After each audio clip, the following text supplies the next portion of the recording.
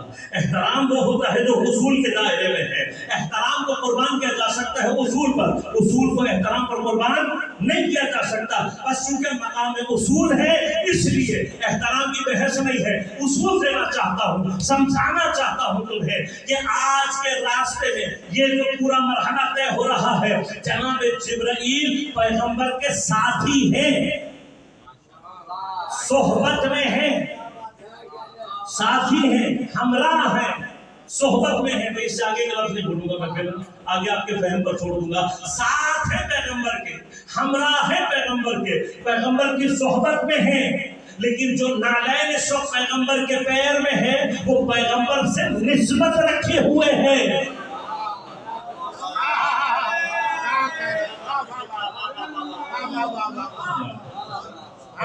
پیغمبر کے جو نالین اس وقت نسبت رکھتی ہے, نسبت کیا ہے یہ اب بھی اس وقت بھی کیا کہلائے گی؟ پیغمبر کی نالین نسبت رکھتی ہے. تو اللہ بس اس مقام پر اصول یہ دے رہا ہے کہ بس یاد رکھنا ساتھی اور ہوتا ہے, جو پیغمبر سے نسبت رکھے وہ اور ہوتا ہے. ابھی تو اس نے صرف اضافے کی نسبت پیدا کی ہے, اتنی محترم ہو گئی کہ اس مقام پر جا رہی ہے. اگر کسی کو دیکھ کر پیغمبر یہ کہیں انہم منی وانا منہم, یہ مجھ سے ہے اور میں ان سے ہوں, تو ان کا کیا مقام ہوگا؟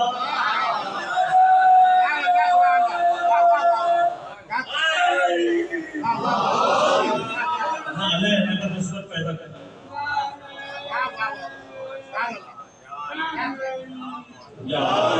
اگر نالین نسبت پیدا کر لے تو اب جو منیت کی صنعت پر ہوں گے, ایک صفت کا فرق ہے, جس میں آ جائے وہ معصوم بن کر ہیرا ہو جاتا ہے, جس میں موجود نہ رہے وہ غیر معصوم بن کر کوئلے کی شکل میں رہتا ہے. تو ایک ہی صفت کا تو فرق ہے.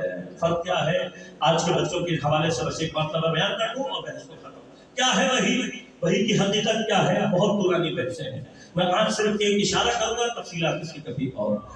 وحی بنیادی طور پر عالم ملک اور ملکوت کے درمیان رابطے اور کنیکٹیویٹی کا نام ہے. کیا ہوتا ہے عالم ملک, کیا ہوتا ہے عالم ملکوت, یہ انشاءاللہ تفصیلیں اپنی جگہ محفوظ, صرف بچوں کے لیے 2-4 چیزیں اجمالی طور پر بیان کریں. جتنا بھی مٹیریل ورلڈ ہے جس کی سرحدیں ابھی تک آپ تلاش نہیں کر پائے, آپ کو یہ نہیں پتا بھی کہ مٹیریل ورلڈ کتنی بڑی ہے, کائنات کتنی بڑی ہے. بڑی صرف ابھی تک ہم نے کائنات کی حدوں کو تلاش نہیں کیا, حد نہیں تلاش کی ہے, کہاں سے شروع ہو رہی ہے کہاں ختم, ہمیں یہ ابھی تک معلوم نہیں ہو سکا ہے. تو کتنی گلیکسیز ہیں, کتنے سسٹمز ہیں, کتنے سیارے ستارے, اس کی تو ہماری فعلاً اوقات ہی, ہم تو چھوڑیں کوئی مشین بھی ہم ایسی نہیں بتا سکتے آج تک کہ جو کائنات میں ستاروں اور سیاروں کو چھوڑیں, گلیکسیز کو گن کر بتا دے کہ کائنات میں کتنی گلیکسیز ہیں. جب سرحد ہی نہیں مل سکی ہے تو تعداد کون گنے گا؟ تو ہماری تو اوقات ہی نہیں ہے, ہم نہیں گن سکتے, ہمیں نہیں پتا کہ کائنات میں کیا ہے, حد ہی نہیں معلوم. یہ سارے کا سارا جتنا مٹیریل ورلڈ ہے یہ کہلاتا ہے عالم ملک. اور جتنا بھی نان مٹیریل کے بارے میں بس یہ یاد رکھیے گا کہ نان مٹیریل ورلڈ وہ ہوتا ہے کہ اس کی کوئی حدود نہیں ہے. انفائنائٹ ورلڈ ہے جو کہ نان مٹیریل ورلڈ ہے. جو مٹیریل ورلڈ ہے وہ ٹائم اینڈ اسپیس کانسٹینٹ میں ہے, اس کے اندر حد ہے زمان و مکان کی. بلاخر جیسے بھی ہے, آپ جو آج تک کونا تلاش کر رہے ہیں آپ بھی جانتے ہیں کہ کہیں نہ کہیں کونا ہوگا. مادہ کبھی بھی انفائنائٹ نہیں ہو سکتا, انفینٹی کو کبھی بھی کنٹین نہیں کر سکتا. اب جو انفائنائٹ ورلڈ ہے، جو حقیقی ورلڈ ہے، وہ کون سی ہے؟ عالم ملکوت. اسی عالم ملکوت سے فرشتوں کا تعلق ہے، اسی عالم ملکوت سے ہماری روح کا تعلق ہے. اور اس عالم ملکوت اور اس عالم ملک کے درمیان جو کنیکٹیوٹی پیدا ہوتی ہے، اس کنیکٹیوٹی کا نام ہے حقیقت وحی. اب یہ کیسے ہے؟ اب ہو سکتا ہے کہ میرا بچہ مجھ سے اٹھ کر یہ کہے کہ مولانا اتنی بڑی تو گفتگو آپ نے کر دی کہ نان مٹیریل مٹیریل، یہ کیا بات ہے؟ ہاں آپ مولویوں نے بھگار لیا، بھگار کے ہمیں کھلا دیا. تو بتائیے تو صحیح ہے کیا، کہاں ہوتی ہے، کیسے ہوتی ہے؟ تو میں آپ سے ایک سوال کروں گا پہلے کہ بھئی چلو ہم نے تو جو بھی کیا، جیسا بھی بنایا، جیسے بھی بیان کیا، آپ بتا دو آپ کے ہاں آج میٹا ورس ہے یا نہیں ہے؟ ہاں، ایک یونیورس آپ کے پاس مادی موجود ہے، ایک ورچوئل یونیورس موجود ہے یا نہیں؟ نوجوانوں کو تو پتا ہے نا، ہم لوگوں کو تو شاید پھر بھی نہیں سمجھ میں آ رہا ہے. ورچوئل ورلڈ ہے یا نہیں ہے؟ ورچوئل یونیورس ہے یا نہیں؟ آپ جو میٹاورس کی تیاری کر رہے ہیں، میٹاورس کیا ہے؟ میٹاورس اس یونیورس کے مقابلے پر ایک ورچوئل انٹرنیٹ کی دنیا، یہی ہے نا بھائی، انٹرنیٹ کی جو دنیا ہے آپ کی، اسی کو ورچوئل ورلڈ کہتے ہیں، یہی ورچوئل یونیورس ہے. اس یونیورس کے مقابلے میں جو میٹاورس تیار ہونے جا رہی ہے وہ کہاں ہے؟ اچھا اب میں آپ کو کہوں گا، مجھے دکھا دو کہاں ہے وہ میٹاورس جس میں تم اپنا گھر بناؤ گے. اب یہ چل رہا ہے نا، میٹاورس بنے گی، اس میں آپ زمینیں خریدیں گے، گھر بنائیں گے، ورچوئل پرسنالٹیز ہوں گی، وہ زندہ رہیں گی، اور پتہ نہیں کیا کیا ہوگا. ہاں، فائلیں بھی ہیں، ڈاؤن لوڈ بھی ہے، کاروبار بھی ہے، بیچ بھی رہے ہو، خرید بھی رہے ہو. کہاں ہے؟ ہمیں بھی دکھا دو. ملکوت کی بات بعد میں کرنا، پہلے مجھے یہ لا کے جو ورچوئل ورلڈ ہے دکھا تو دو. جب آپ سے مانگوں گا کہ بھی دکھا دو تو آپ کو مولانا ایسے نہیں دکھائی دے گی. کیوں نہیں دکھائی دے گی؟ تم تو خدا کو دیکھنے کے دعوے کر رہے ہوتے ہم سے. ہاں، کہتے ہو جو خدا دکھائی نہ دے فائدہ کیا، جو سنائی نہ دے کیا فائدہ. تو تم مجھے اپنا ورچوئل یونیورس ہے، جو ورچوئل ورلڈ ہے وہ دکھا دو. انٹرنیٹ کی دنیا کہاں ہے تو دکھا دو نا مجھے. تو آپ کیا کہو گے؟ آپ یہ کہو گے بھئی ہے ورلڈ، آنکھوں سے دکھائی نہیں دیتی. ہاں، جس کی بنائی ہوئی شے آنکھوں سے نہ دکھائی دے، وہ کیا خود خدا اتنا حقیر ہوگا کہ آنکھوں سے دکھائی دے؟ تو بس اب یاد رکھیے گا، ادراک اور بصیرت و شعور کا مرحلہ کیا ہوتا ہے. ہر چیز دیکھ کر تو ڈیٹیکٹ نہیں کی جاتی ہے، کچھ چیزیں جو سن کر ڈیٹیکٹ کی جاتی ہیں، کچھ سن کر کی جاتی ہیں، کچھ چک کر کی جاتی ہیں. اللہ نے چند انچ بائی چند انچ کی کھوپڑی بنائی ہے، جس میں چند انچوں کے فاصلے پر ہی کان اور آنکھ میں 3 انچ کا فاصلہ ہے، ناک اور کان میں 2 انچ کا فاصلہ ہے، ناک اور زبان میں 1 انچ کا فاصلہ ہے. کوئی ایک حص دوسرے کو سبسٹیٹیوٹ کر سکتی ہے؟ جو چل سکتے ہو دیکھ نہیں سکتے، جو سن سکتے ہو وہ سن نہیں سکتے. جس چیز کی جو بھی اس کے لیے ڈیٹیکٹر اللہ نے رکھا ہے، اسی کے ذریعے سے اس کو ڈیٹیکٹ کر سکتے ہو. پھر بہت ساری چیزیں اللہ نے ایسی رکھی ہیں جس کا ڈیٹیکٹر اللہ نے تمہارے اور میرے اندر نہیں رکھا. اب وہ ہے یا نہیں ہے؟ مثلا جی پی ایس، ہمیں زیادہ تفصیل میں نہیں جانتا. جی پی ایس جس کے ذریعے سے آج آپ لوکیشنیں تلاش کرتے پھر رہے ہیں، ایک امپورٹنٹ یوزفل ٹول ہے، استعمال کرنا ہے، آج کل ہر بندہ استعمال کرنا ہے. یہ جو جی پی ایس ہے جس کو ہم نے اور آپ نے آج دریافت کر لیا ہے، یہ انسان کے اندر نہیں. لیکن انسان کو کہاں سے پتا لگا کہ جی پی ایس ہوتا ہے؟ یہ سسٹم اللہ نے کیڑے مکوڑوں میں رکھا ہے. کیڑے مکوڑوں میں رکھا ہے. ہمیں کہاں سے پتا لگا؟ یہ جو آپ نے سسٹم آج نکالا ہے، یہ کہاں سے دریافت ہوا؟ یہ چونٹیوں سے دریافت ہوا، شہد کی مکھیوں سے دریافت ہوا. اب غور کیجیے گا، شہد کی مکھیوں اور چونٹیوں کے اندر بھی اللہ نے نظام کیا بنایا ہے؟ کیا ساری مکھیاں جی پی ایس سسٹم رکھتی ہیں؟ کا نہیں. کیا ساری چونٹیاں جی پی ایس رکھتی ہیں؟ کا نہیں. صرف اللہ نے، غور کیجیے گا، صرف اللہ نے وہ چونٹیاں اور وہ مکھیاں کہ جو باقی پوری کالونی کی ہدایت کے لیے خلق کی گئی ہیں، ان کے اندر اللہ نے جی پی ایس سسٹم رکھا ہے. لہذا ہر چونٹی کے اندر جی پی ایس نہیں ہوتا. عام چونٹی کو اگر آپ نے اٹھا کر کہیں پھینک دیا تو دوبارہ کبھی اپنے دل تک نہیں پہنچ سکتی، کبھی بھی نہیں پہنچ سکتی. عام مکھی کو پکڑ کر آپ کہیں اور لے گئے تو وہ اپنے گھر کا، اپنے چھتے کا راستہ تلاش نہیں کر سکتی. مکھیوں میں بھی کیا ہے؟ ایک خاص قسم کی مکھی ہوتی ہے جو چھتے سے نکل کر جاتی ہے، اسی کے اندر یہ صلاحیت ہے کہ وہ فرق کر سکتی ہے اچھے پھولوں میں اور برے پھولوں میں. اچھے اور بروں میں فرق کر سکتی ہے. تو وہ اچھے پھولوں کا ایڈریس اچھے پھول سے لے کر اپنے چھتے پر جو نزدیک ترین راستہ ہے اس کو خود بخود معلوم ہو جاتا ہے. یعنی وہ مکھی جب نکلتی ہے چھت سے گھومتی ہے پھرتی ہے ادھر گئی ادھر گئی اس پھول پر گئی اس پھول پر گئی جب اس کو ایگزیکٹ پرفیکٹ پھول مل جاتا ہے اس پھول سے اپنے چھتے تک کا نزدیک ترین راستہ خود بخود اسے معلوم ہوتا ہے. اسی طرح سے چونٹیوں کے اندر بھی یہی نظام ہے. ہر چونٹی نہیں خاص قسم کی چونٹی ہے جس کا کام کیا ہوتا ہے وہ اپنے بل سے نکلتی ہے گھومتی پھرتی رہتی ہے پتہ نہیں کہاں کہاں جاتی ہے. جب اس کو کوئی کھانے کی چیز ملتی ہے تو اسے چیک کرتی ہے.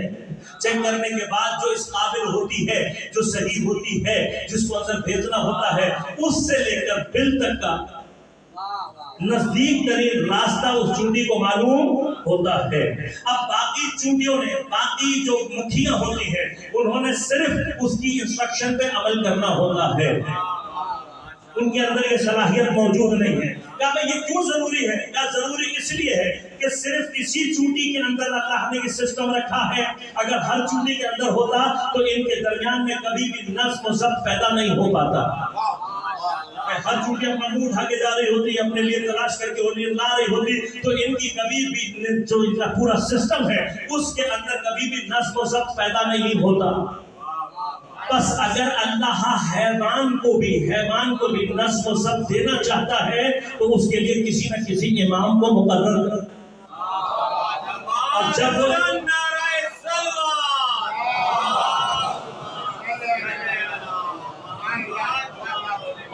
امام کو مقرر کرتا ہے اللہ امام کو مقرر کرتا ہے تو دو صفات اللہ نے اس کے اندر رکھی ہوئی ہیں. ایک صفت کیا ہے یہی جی پی ایس سسٹم رکھا ہوا ہے.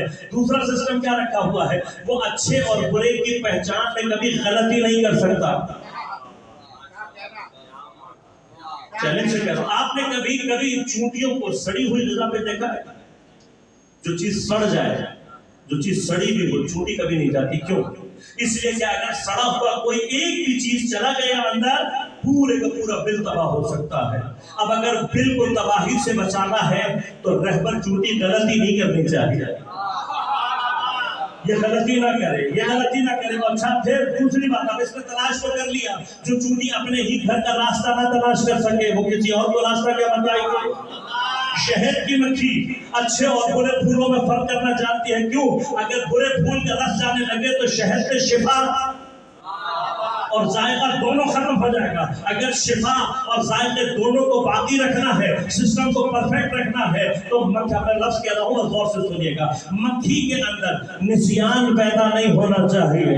مکھی کے اندر ہذیان پیدا نہیں ہونا چاہیے. مکھی کے اندر سہو و غلطی پیدا نہیں ہونی چاہیے. تو تمہیں اتنی سی بات سمجھ میں نہیں آ رہی چونٹیوں اور مکھیوں کے نظام کو اگر تباہی سے بچانا ہو تو اللہ ان کے لیے بھی معصوم رہبر منتخب ان کے لیے بھی کرتا ہے. تو جب ان کے نظام کو بچانے کے لیے معصوم رہبر بنا کر بھیج رہا ہے تو کائنات کا نظام غیر معصوم کے ہاتھ میں کیسے؟